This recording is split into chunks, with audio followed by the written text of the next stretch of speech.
Oke, kita untuk hari ini update-nya mengenai kalau kita ambil topik di sini adalah mengenai global resesi ya, karena memang suka tidak suka memang bisa dikatakan global ini masuk dalam namanya resesi, kondisi resesi ya. Dimana kalau kita lihat memang beberapa ekonomi global ya, baik di US, Eropa itu sudah masuk resesi, dan Indonesia juga kemarin kita sudah lihat datanya juga relatively juga sudah bisa dikatakan memasuki technical recession ya, cuman belum full recession ya. Nanti kita akan bahas lebih detail ya bedanya apa.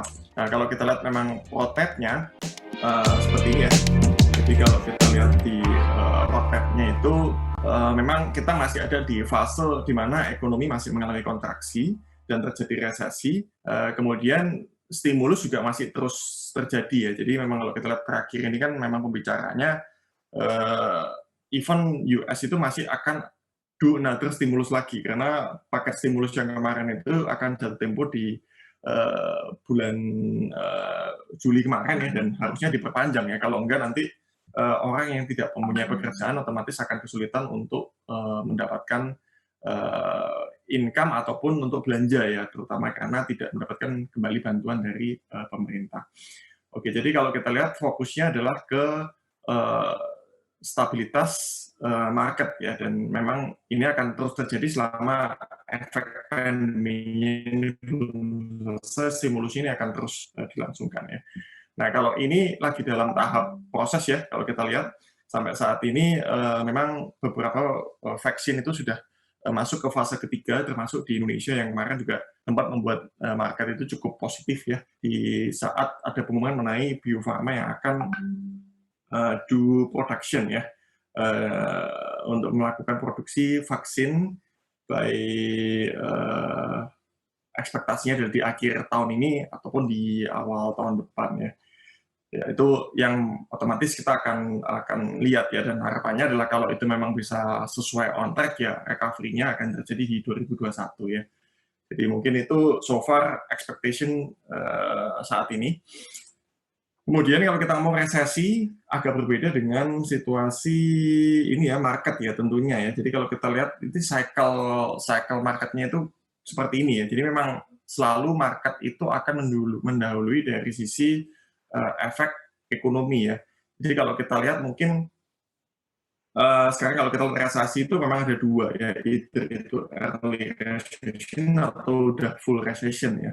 Kalau early recession, otomatis kita bisa lihat biasanya market yang akan performing di saat early recession itu adalah di sini ya. Jadi healthcare itu biasanya paling tinggi, kemudian ada utilities ya. Kemudian finance itu biasanya sudah mulai recover ya. Tetapi belum peak ya, maksudnya belum jadi prioritas utama ya. Kalau itu di early recession, setelah marketnya turun, kemudian recovery-nya itu udah mulai kelihatan biasanya ya. Nah, tapi kalau kita lihat udah masuk ke mendekati full recession, biasanya yang mulai perform itu adalah technological, finance, sama cyclicals ya. Nah, kalau teknologi kita lihat memang ini lebih spesifik di luar Indonesia, karena kita kan nggak punya ya saham teknologi. Nah, memang kelihatan di Q2 itu kan sektor yang paling perform itu memang teknologi sektor ya, terutama kita ngomong di US itu kan Nasdaq ya, itu naiknya paling signifikan ya. Di Asia juga kurang lebih sama ya, teman-teman yang ngikutin Fanya Manshaft itu juga most likely teknologi ya.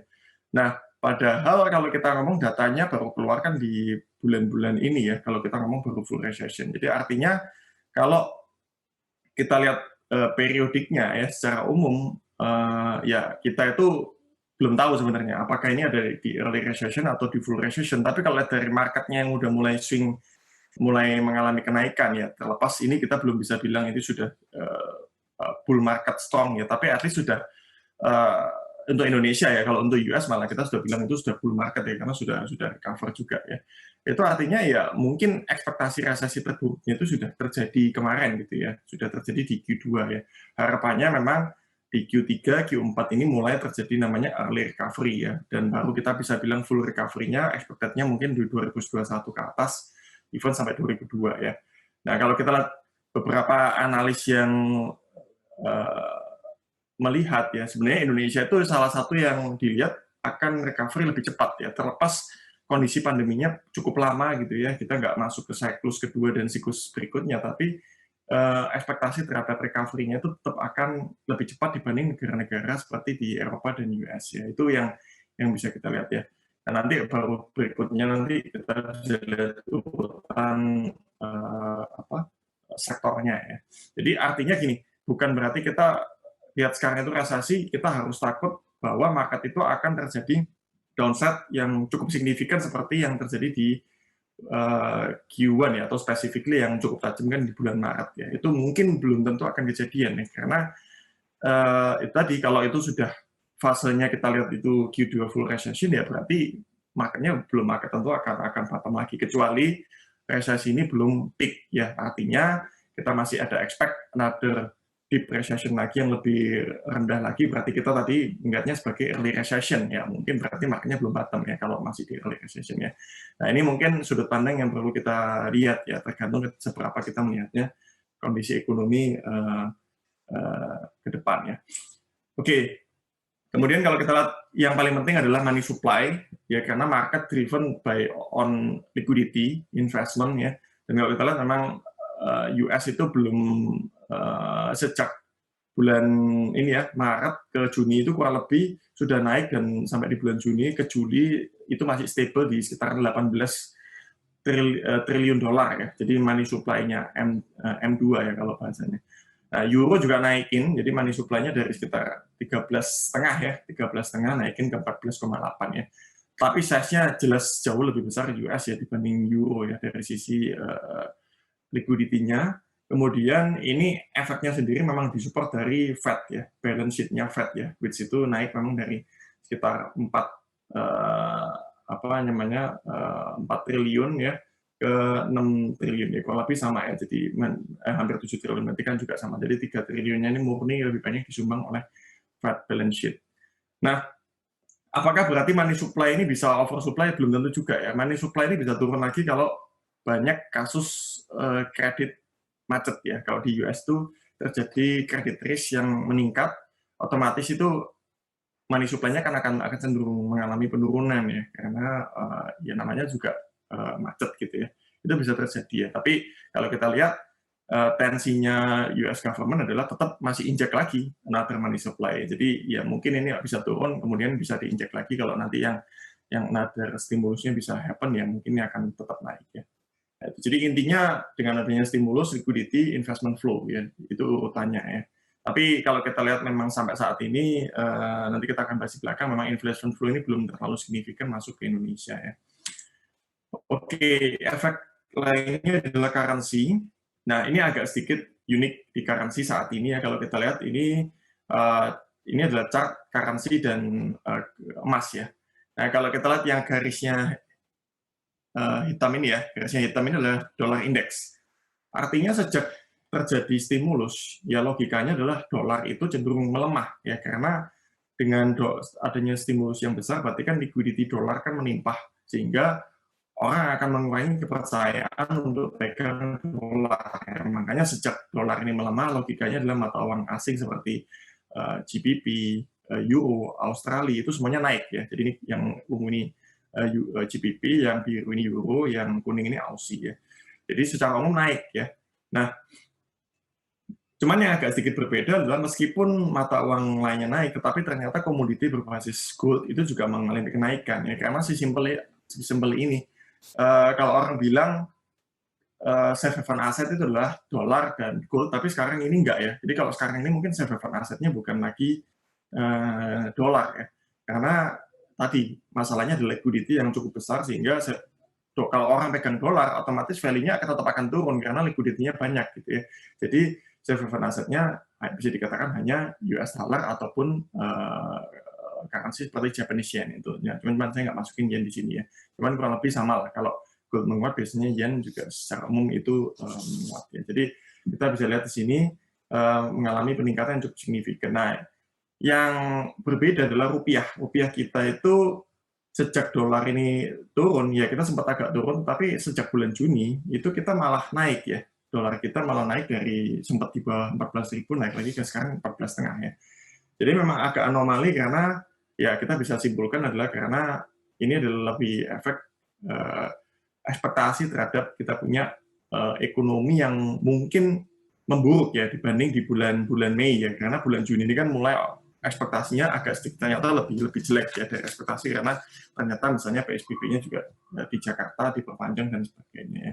Tetapi kalau kita simpulkan, once semuanya itu bisa membaik, ya logikanya rupiah kita ini in logic harusnya kembali menguat ya, bukan melemah. Karena secara umum kita ngeliat globalnya itu kan mata uang non US dollar itu cenderung menguat ya. Itu mungkin yang kita bisa lihat terhadap currency saat ini. Oke, yang paling penting sebenarnya leading indicator itu manufacturing ya, karena kalau kita lihat GDP itu kan keluar itu setelah 3 bulan ya, which kita nggak bisa lihat leadingnya itu apa gitu ya. Nah, kalau kita lihat leadingnya, kita ngomongin leadingnya itu ada di sini ya. Jadi leadingnya itu kalau kita lihat di bulan Juni dan bulan Juli itu indeks manufakturnya udah naik. Artinya kita berekspektasi bahwa negara-negara di China, Eropa, US, termasuk Indonesia, itu manufakturnya udah lebih baik dibanding periode di bulan April, kan gitu niatnya ya. Kalau manufakturnya ini sudah lebih baik, berarti harusnya ekonominya sudah bisa lebih membaik di periode paling tidak starting dari bulan Juli ya, which ini kalau kita expect ini bisa steady aja, artinya nggak turun lagi, berarti steady seperti ini gitu ya, seperti di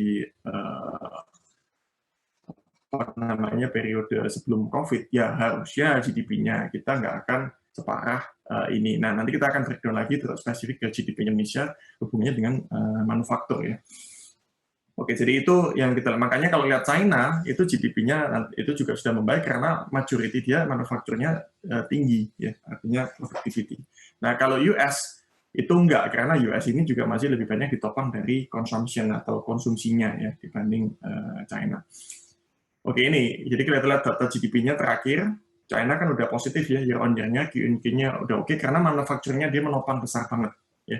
Jadi ini make sense sekali, GDP-nya dia naik, dan dia kan udah recover earlier ya, GDP-nya kan, manufakturnya udah earlier di Q2 udah hampir fully capacity.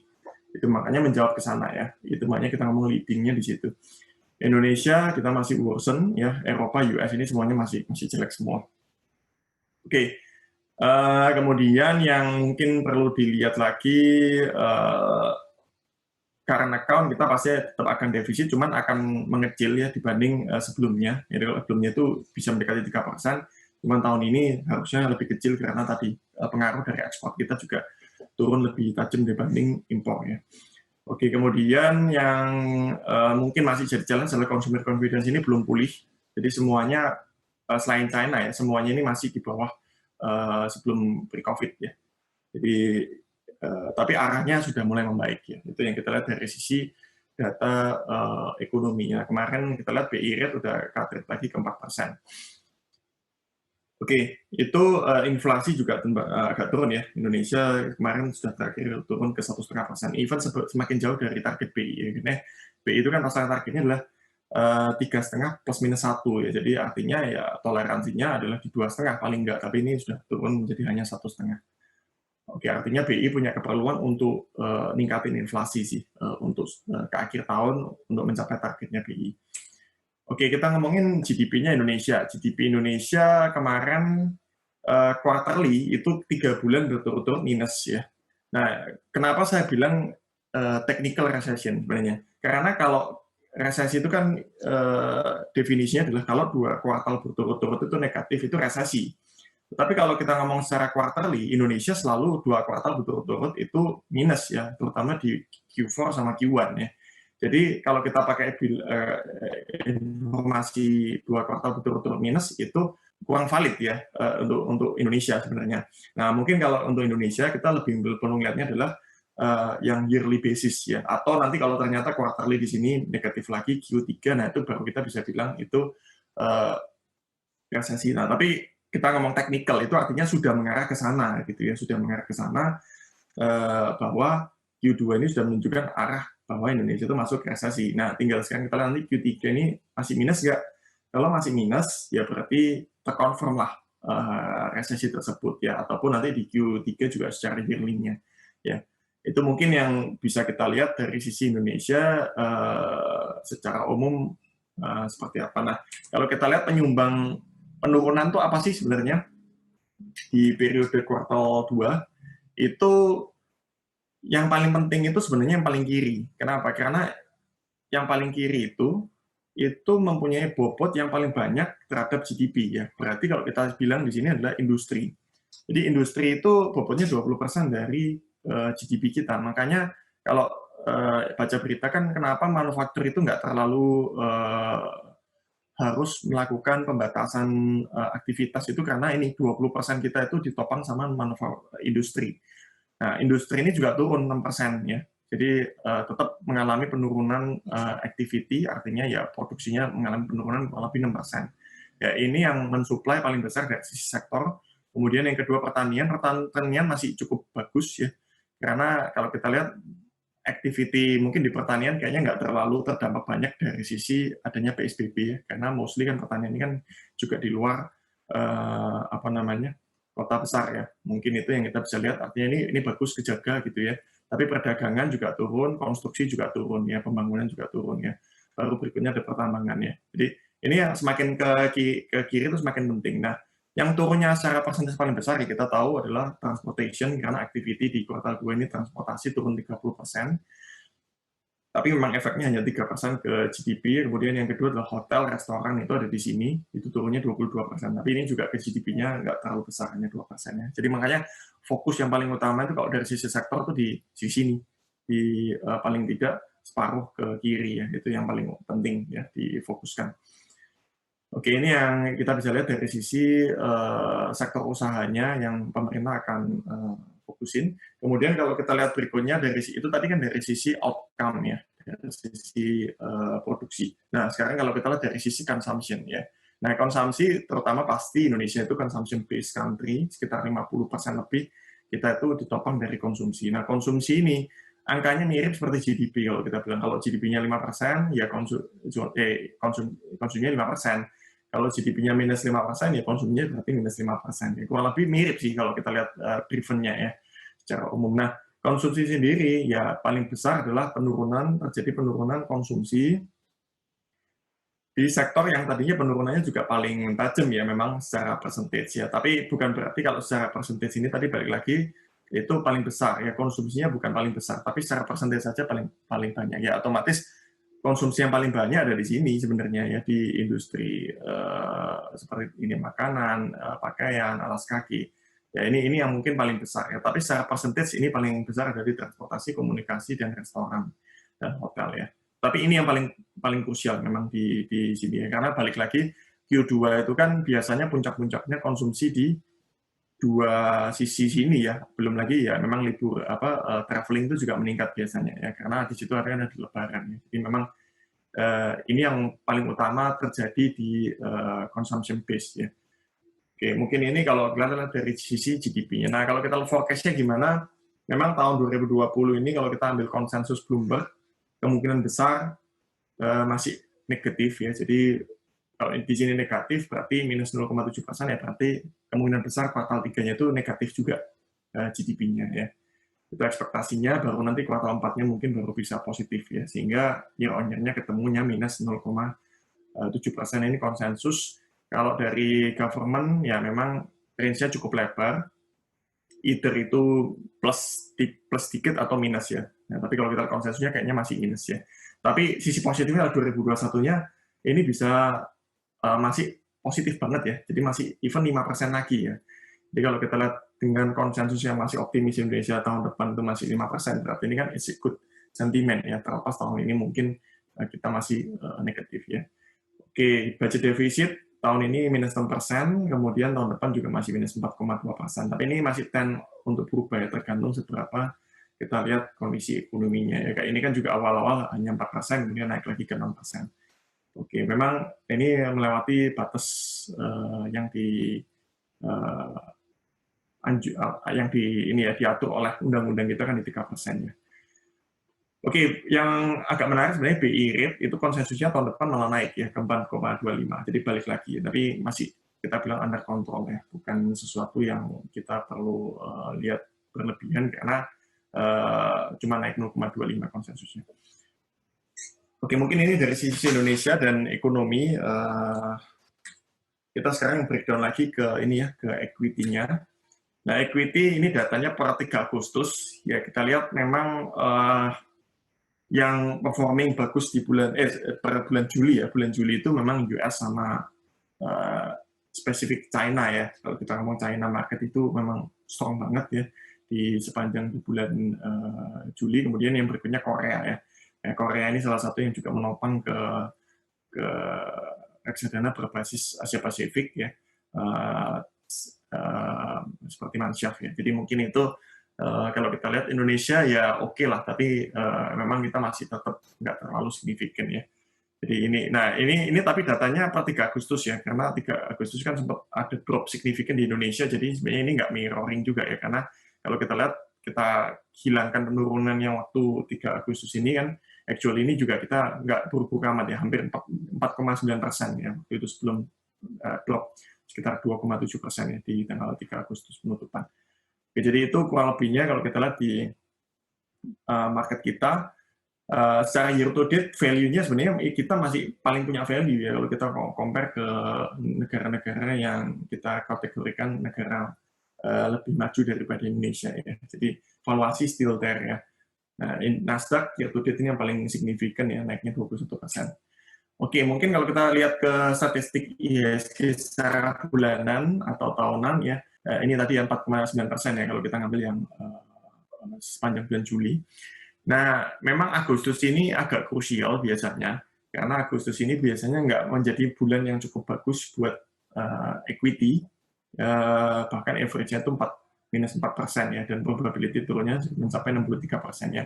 Nah, kalau ditanya kenapa bulan Agustus ini biasanya minus, karena biasanya ini adalah efek dari laporan kuartal 2 sebenarnya. Karena biasanya kalau di awal tahun itu kan fund manager itu atau ekspektasi laba itu kan diproyeksikan biasanya cukup tinggi. Nah, biasanya kuartal 1 itu belum kelihatan. Kuartal 2 mulai kelihatan nih, wah ternyata kok ekspektasi laba ini agak susah ya bisa dicapai gitu ya.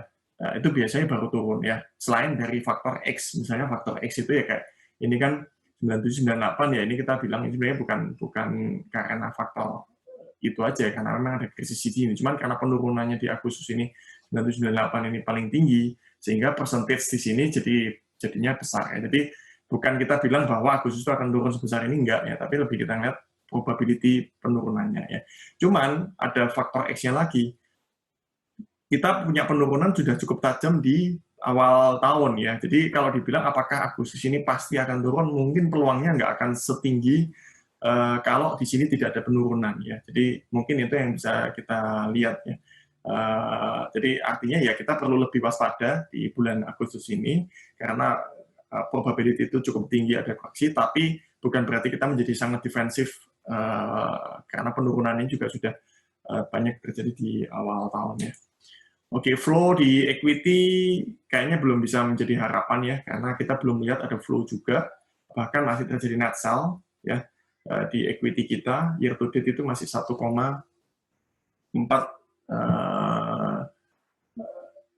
ya kita kalau kita ngomong di sini seperti ekuivalen ke rupiah kita ya hampir mendekati 20 triliunan ya. Jadi itu masih cukup besar ya di equity kita. Di net sell itu pun masih sudah kebantu dari sisi ini ya, inflow dari pembelian Permata ya waktu itu di bursa. Oke, kemudian valuasi ya karena kita pakai patokannya ini earningnya tahun ini ya otomatis ini nggak terlalu murah ya. Ini kalau kita bilang untuk 12 bulan ke depan kita nggak melihat memang market di level saat ini itu murah banget sih enggak, karena kita pakai earning base-nya kan yang turun ya. Tapi kalau kita lihat pakai earning base-nya yang tahun depan itu otomatis ini akan kembali lagi ke level sekitar 13 di sini ya, 13 kalian ya, artinya masih under value. Jadi tergantung kacamatanya mau ngeliat pakai earningnya kemana. Kalau earningnya ke full 2021 ya, berarti kita masih di sini. Tapi kalau kita mau pakai earning yang saat ini, yang dengan kondisi saat ini ke akhir tahun ya, kita masih at premium ya. Jadi itu ngeliat valuation-nya. Nah sekarang kita go ke technical-nya. Kalau kita lihat teknikalnya IHSG secara umum ini kita masih di bullish period ya. Bullish period itu kita lihatnya dari sisi pergerakan moving average ya, atau rata-rata hariannya itu masih di atas ini ya, masih ISG-nya kita masih di atas moving average ya. Kemarin sempat drop ya waktu 3 Agustus itu sempat agak sedikit di bawah moving average, tapi bukan berarti kalau sudah di bawah ini udah pasti akan jadi bearish sih, enggak ya, karena harus terkonfirmasi di beberapa cycle berikutnya ya. Nah, biasanya itu kalau sudah yang ungu di bawahnya yang kuning ini ada kecenderungan itu cenderung bearish ya, seperti periode di sini ya.